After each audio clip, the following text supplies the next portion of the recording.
అందరికీ నమస్కారం. ఈరోజు ఈ సభని అలంకరించిన పెద్దలు కన్నా లక్ష్మీనారాయణ గారికి, నా సోదరులు గంటా శ్రీనివాస్ గారికి, కిలారి రోసయ్య గారికి, అలాగే హరిబాబు గారు, మన డేగల ప్రభాకర్ గారు, సభను నిర్వహించిన పెద్దలందరూ, అలాగే ఆప్తా కుటుంబ సభ్యులందరికీ హృదయపూర్వక సంక్రాంతి శుభాకాంక్షలు. ఈరోజు ఈ కార్యక్రమానికి రావడం గురించి మధు గారు మొన్న హైదరాబాద్ వచ్చి ఈ చేస్తున్న కార్యక్రమం గురించి చెప్పారు. అయితే నాకన్నా ఇదే ఫస్ట్ టైం నేను ఆప్తా కార్యక్రమానికి అటెండ్ అవడం.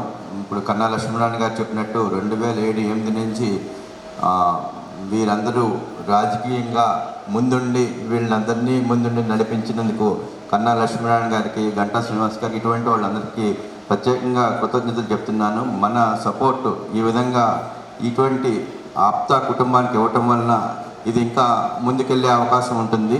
అలాగే ఈరోజు మీకు చెప్పగలిగేది ఏంటంటే, వీళ్ళందరూ కూడా ఎక్కడో అమెరికాలో ఉద్యోగం చేసుకుంటూ కుటుంబాలకు దూరంగా ఉండి ఏదో మన కుటుంబానికి ఏది చేయాలి అనే ఉద్దేశంతో మీ అందరికీ సాయం చేస్తున్నారు. వాళ్ళు సంపాదించే దాంట్లో కొంత పాత్ర మీకు ఇవ్వటం జరుగుతుంది.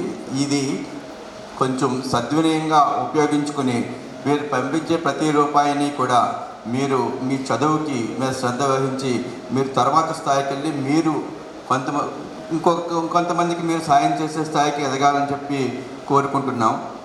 ఇది ఇటువంటి కార్యక్రమం ఒక తెలుగు అసోసియేషన్ ఏది కూడా ఇప్పటివరకు చేపట్టి ఉండదు. 20 కోట్ల రూపాయలు ఇప్పటి వరకు ఇచ్చారంటే అమెరికాలో అనేక తెలుగు అసోసియేషన్లు ఉన్నాయి.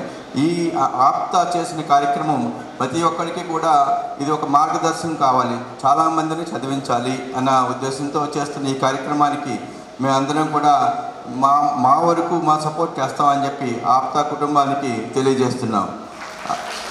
అలాగే గంటా శ్రీనివాస్ గారు, మన కన్నా లక్ష్మీనారాయణ గారు చెప్పినట్టు మేము ప్రభుత్వంలో ఉన్నాం కాబట్టి మీకు ఎప్పుడైనా ఏ విధమైన సమస్య, ఏ విధమైన అవకాశం ఉన్నా, ఇలా మాకు ఈ ప్రాబ్లం ఉంది లేకపోతే మాకు ఇష్యూస్ ఉన్నాయని మీరు డైరెక్ట్గా మాకు తెలియజేయచ్చు.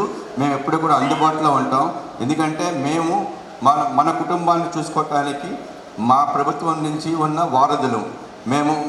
మేము మీకు ఏ సమస్య ఉన్నా కూడా మాకు ఈ సమస్య ఉంది, మాకు ఇష్యూ ఉంది, లేకపోతే మాకు ఈ చదువులో ఈ స్కాలర్షిప్ రావట్లేదు, మాకు ఈ ఉద్యోగానికి వెళ్ళడానికి కెరియర్ గైడెన్స్ కావాలి, ఇటువంటి విషయాలు ఏదన్నా కూడా ప్రభుత్వానికి మన కుటుంబానికి మేము వారధులుగా ఉంటామని తెలియజేస్తున్నాం. Thank you very much. Thank you సానా సతీష్ గారు, చాలా చక్కగా వివరించారు, వెరీ ఇన్స్పిరేషనల్. అలాగే సతీష్ గారిని విద్యార్థులకు స్కాలర్షిప్ చెక్స్ ఇవ్వాల్సిందిగా కోరుతున్నాను.